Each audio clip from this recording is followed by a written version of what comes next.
안녕하세요. 슬퍼니의 행복한가의 대표 한지연입니다. 오늘은 여러분, 아내나 남편이 바람났을 때 그래 상간소송만이 길이야 해서 상간소송을 선택하시는 분들에 대한 그들이 겪는 난관에 대한 이야기를 탑3로 나눠드리겠습니다.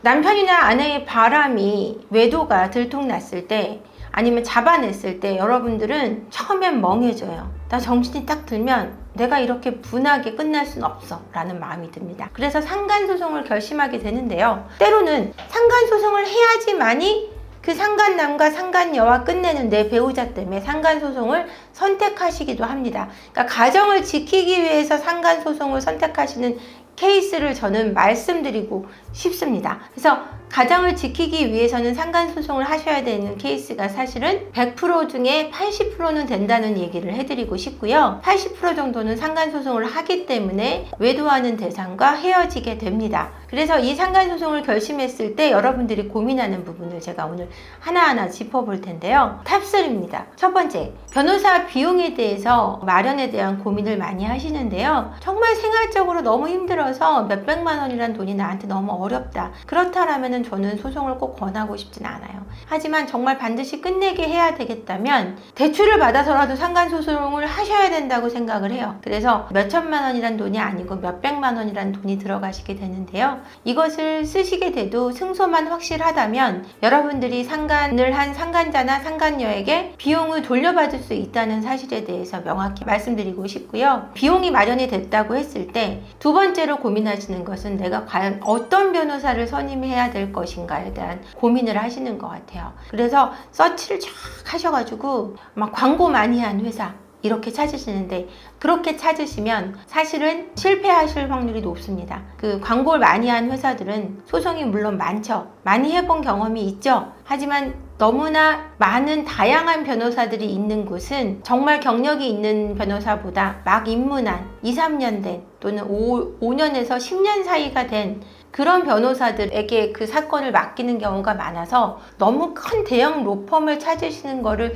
저는 사실 좀 지향하는 편입니다. 대량으로 공장에서 찍어내는 느낌으로 서면을 쓸 확률도 있고요. 또 더불어서 그렇게 되면 성의 없는 소송이 될 확률이 높기 때문입니다. 제가 한 케이스를 봤는데요. 내 아내가 딴 유부남과 상간을 해서 문제가 됐는데 그 아내의 상간 소장을 가지고 그 상간남에게 소송을 걸었습니다. 그랬더니 그쪽 변호사가 상간소송을 당한 그대로 소장을 써서 보낸 거예요. 그러니까 이 사람 입장에서 상간소송을 써서 이 남자분 입장에서 소장을 써줘야 되는데 그냥 귀찮으니까 받았던 소장 그대로 써서 보낸 케이스를 제가 보기도 했습니다. 이처럼 성의 없는 변호사분들도 많아서 여러분들이 정말 한 두세 명은 만나보시고 정말 실력이 있는 변호사인지 아닌지 그리고 내 소송에 정말 신경을 써줄 것인가에 대한 고민을 해보시는 게 좋고요. 너무너무 마음이 괴롭고 이러니까 변호사 만나시는 것도 힘들어 하시거든요. 그렇기 때문에 그걸 포기하시게 되고 아무나한테 이렇게 자기의 사건이나 이 상간소송을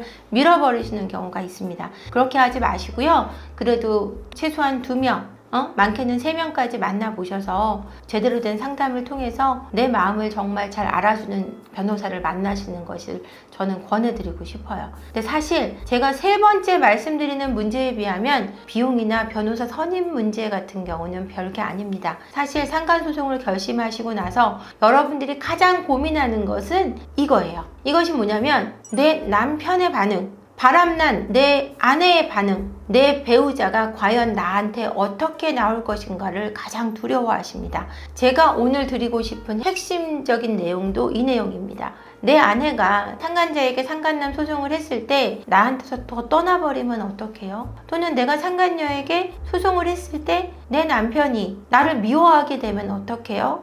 라는 고민을 하세요. 근데 소송을 안 할 때 그들이 떠날 확률이 더 높다라는 거죠. 상간자나 상간녀 대상에 따라서 우리가 소송의 정도가 달라야 되는 거는 맞습니다. 소송 금액도, 소송의 기간도, 소송을 걸어야 되는 시기도 각기 다른데요. 그거에 대한 결정을 내릴 때는 남편의 또는 아내의 어떤 태도가 나한테 올 것인가에 대한 두려움 때문에 그걸 못 하시는 경우가 있어요. 그래서 제가 그렇게 상간소송을 했을 때 내 배우자들이 어떻게 행동하는지 몇 가지를 말씀드릴게요. 첫 번째는 굉장히 화를 냅니다. 고소치하를 종용하고요. 두 번째는 하든지 말든지 나는 그냥 그 여자랑 그 남자랑 살 거야 그러고 집을 나가버립니다. 세 번째는 잘못했다고 빌기도 합니다. 근데 여기서 이제 문제 해결 실마리가 나오게 됩니다. 화를 내도 고소치하를 해주시지 않아야 되고요. 집을 나가버려도 조금 무신경하게 계셔야 됩니다. 소송은 진행하고 잘못했다고 빈다 그래서 소송을 취하하셔는 안 되고요. 여러 가지 조건 속에 소송을 조정을 통해 끝내던 합의를 통해 끝내던 내 배우자가 다시는 재발하지 않을 수 있는 방안을 마련한 뒤에 소송을 마무리 지으셔야 된다는 이야기를 해드리고 싶어요. 이게 이렇게 된 다음에 왜 문제가 해결이 되냐면요. 소송 후에는 상간하고 있는 대상들과 내 배우자가 다툼을 일으킬 확률이 굉장히 높습니다. 둘이 돈 문제로 아무리 돈이 많다 그래도 4, 5천만 원 또는 뭐 2천만 원, 5천만 원까지의 위자료를 청구하게 되는데 더 많이 청구하기도 하고요. 그랬을 때 그 돈 문제 때문에 머리가 안 아픈 커플은 없거든요. 여러분들 아실지 모르겠지만 연애할 때도 결혼할 때도 사실은 결혼 생활 중에도 연애 생활 중에도 돈 문제 때문에 헤어지는 케이스가 꽤 높습니다. 여러분 비율적으로 뭐 애정 문제 때문에 헤어지는 것과 금전적으로 치사하고 네가 많이 썼니 내가 많이 썼니 하는 마음이 들어서 속으로 섭섭해서 헤어지는 케이스도 50% 이상이 된다는 걸 아셔야 돼요. 그러다 보니 직접적으로 진짜 진실한 사랑이 아닌 이 외도를 하는 바람이 난 이 두 남녀들은 돈 문제가 개입됐을 때 반드시 다툼이 일어나게 돼 있다라는 것입니다. 그들이 다투는 걸 조금 더 지켜보실 필요가 있고요. 그 후에 우리가 소송의 마무리와 내 배우자의 관계를 어떻게 정리하고 좁혀나갈지에 대한 문제를 마련하시면 됩니다. 자, 참 재밌는 질문 해주셨어요. 상간녀들이 더 매력적으로 보이는 포인트가 뭐냐? 일단 내게 아니죠. 내 거가 아니라는 점이 굉장히 매력적인 부분이고요. 두 번째, 가장 매력적인 부분이 이겁니다. 내가 먹여 살리지 않아도 된다는 거죠. 옆집 아줌마가 예쁜 이유는 내가 먹여 살리지 않아도 되기 때문이라는 농담이 있었어요. 그 정도로 내가 부담 없는 대상과 즐겁게 얘기하고 나한테 아무 조건 없이 웃어주는 여자, 그 여자한테 매력을 느끼고 나에게 칭찬해주는 아무 조건 없이 웃어주는 그 남자에게 매력을 느낀다라는 거죠. 그러니 내가 너에게 잘 되라고 남편이나 아내에게 잘 되라고 해주는 조언이나 충고들이 얼마나 많은 비난과 화로 들리는지 여러분들이 조금 아셔야 됩니다. 상간녀나 상간남들은 절대 조언이나 충고를 하지 않아요. 그들은 긍정적인 언어로 대화를 하는 법을 바람이 나는 순간에는 압니다. 우리가 사랑해서 해주는 조언이나 충고들은 비난이나 화일 수밖에 없다는 것을 여러분들이 눈치채셔야 된다는 거죠.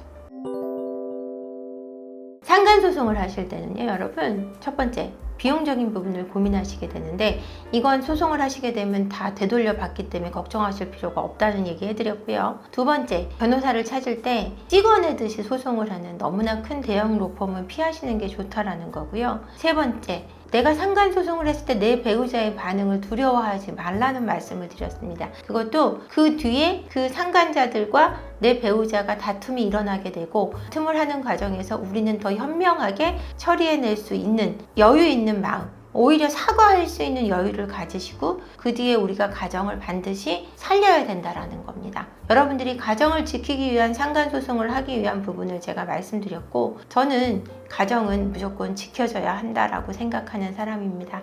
배우자의 바람 속에 힘드시겠지만 그래도 지켜진 가정 속에서 행복이 다시 올 거라는 거 여러분들에게 말씀드리고 싶어요. 오늘 끝까지 영상 봐주셔서 감사하고요. 구독과 좋아요 부탁드리겠습니다. 고맙습니다.